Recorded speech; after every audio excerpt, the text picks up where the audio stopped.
contra o vento, sem lenço, sem documento, no sol de quase dezembro, eu vou. O sol se reparte em crimes, espaçonaves, guerrilhas, encardinales bonitas, eu vou. Em geral, no Brasil e no mundo, sempre a juventude que sai antes, né? As ruas em manifestações, que ela tá antenada com o que está acontecendo no mundo, ainda que de forma superficial, né? Nem todos são superficiais, mas em geral, né? Mas sabe o que está acontecendo no mundo, tem uma relação diferente de um trabalhador que vai fazer uma greve, um jovem que sai à rua, vai chamar para manifestação, ele tem menos compromissos nesse sentido. E é importante, acho que, sacar a juventude como um barômetro mesmo, né? Acho que ela anuncia o que pode, uma tendência de estar por vir, né? Agora a juventude sozinha não muda nada, mas ela é um bom barômetro, eu acho. Hoje em dia a gente tem observado uma greve muito fortalecida, por exemplo, nas universidades federais do país, uma greve geral praticamente. Muitas vezes, quando não se acredita que a mobilização pode se retomar, acho que essa é uma grande demonstração. E aqui mesmo na USP mesmo, a gente passou no ano passado, em 2011, por exemplo, por um forte processo de mobilização direta, com assembleias, atos de rua, com milhares de estudantes, com a participação mais democrática e massiva possível, que eu acho que é uma demonstração de que essa chama da mobilização, da indignação política, continua acesa. Eu acho que o estudante vai para a rua se ele tem uma pauta que realmente toca, né, a vida dele, se realmente aquilo faz parte da realidade dele.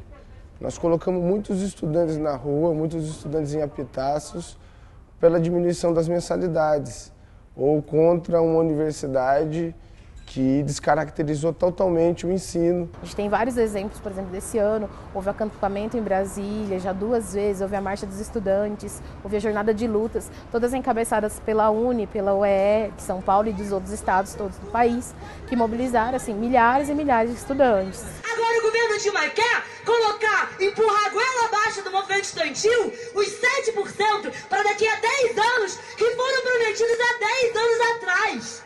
A UNE, se defende 10% do PIB para a educação, tem que estar aqui, na luta com a gente, com a ANEL e com o movimento estudantil independente aliado aos trabalhadores. Eu digo não, é 10% para a educação. Velas vento, tempestade e o barquinho lá na maior, escorrega, cebosa, escorrega. Olha o barquinho no meio do mar, escorrega, cebosa, escorrega. Então nós fomos para cima e nós levamos pessoas para a rua, fizemos muitas. Então na nossa gestão assim, foi muito comum essas mobilizações de universidades. Então tudo isso daí foi através da pauta cotidiana do movimento. Que aí a nível nacional, numa pauta mais geral, se traduz numa regulamentação do ensino privado, numa maior qualidade no ensino, por mais investimentos.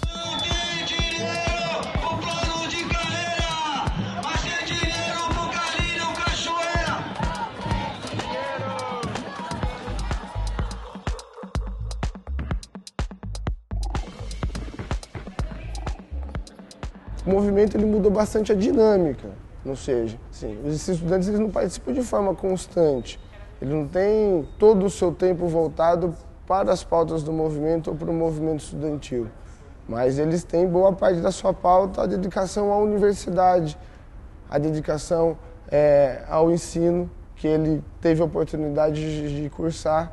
Então tudo isso muda também o perfil do estudante, a forma da gente fazer manifestações. Então a gente aproveitava também o horário de intervalo, o horário de paralisação, para fazer uma paralisação, para fazer uma assembleia, para conversar com o estudante, entendeu? Passava no final da aula para conversar, para falar o que estava acontecendo na universidade, ou para passar um abaixo-assinado, ou para convidá-lo para uma manifestação.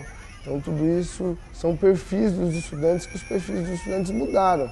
O estudante ele não fica, por exemplo, você pega uma universidade pública, onde ele passa o dia todo na universidade, ou ele pode passar assim, boa parte dele dentro de um centro acadêmico, discutindo política, interagindo, que é muito bom, né, ele ter essa participação. Na universidade privada, não.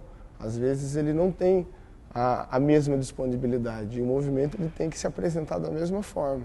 Acho que nos últimos períodos, nos últimos anos, nas últimas décadas, a gente viu, infelizmente, um processo grande de desencantamento, das pessoas não quererem mais discutir política, de acreditarem simplesmente na sua própria vida pessoal para conseguir dar cabo dos seus objetivos e da sua felicidade. Mas eu acho que nos últimos anos a gente tem visto, no mundo como um todo e aqui no Brasil também, felizmente, um processo cada vez mais dos jovens, sobretudo, se envolverem na política, quererem tomar o futuro nas suas mãos. E nesse sentido, acho que a USP, inclusive como vanguarda aí no nosso país, não fica atrás. Acho que a tendência é que os estudantes se envolvam cada vez mais na política. Eu acho que a tendência é sim, cada vez ganhar mais as redes sociais, ganhar também as ruas, que eu acho que o jovem precisa ser aguerrido, ele precisa mostrar a cara.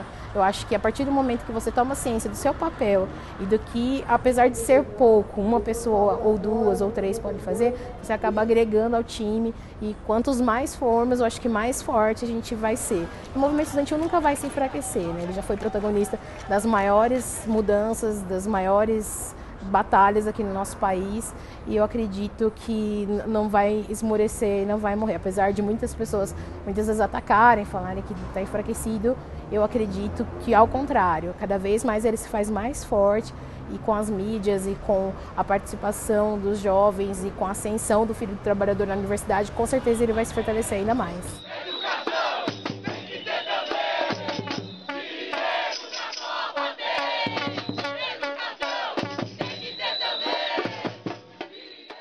Aí você tem sindicância, aí tem policiais na universidade, você é preso, tem processos.